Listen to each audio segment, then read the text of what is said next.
Hola amigos, ¿cómo están? Espero que estén todos bien. Si estás pescando con boya en el lugar donde fuiste a pescar y se te rompió, no la tires, no la deseches, que te voy a enseñar a resolver el problema en el momento. Quédate viendo. Solo te pido que me regales tu like y que te suscribas al canal. Ahora te digo cómo reparar tu boya en el lugar. Quédate viendo. Bueno amigos, como les explicaba en el video anterior, esta es la boya.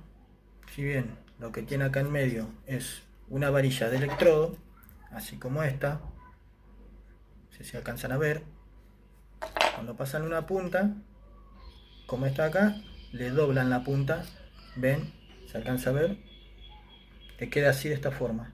Entonces, la llevamos un poquito más hacia arriba, en esta parte va a ir el líder es linga de acero. Lo puedes poner simple, completo, ya con la plomada, eso como a gusto de uno. Y de esta punta, de la punta superior de arriba, le vamos a doblar un poquito la punta. Vamos a introducir el esmerillón y va a quedar de esta forma. En lo que procedemos a apretar un poco.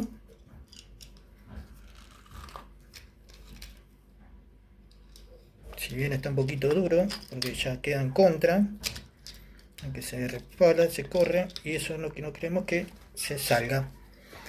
Y te va a quedar de esta forma. Te quedó la boya reparada y podés utilizarla nuevamente. Espero que te haya servido este video. Déjamelo saber en los comentarios para darte más soluciones de las que vos necesitas. Nos vemos.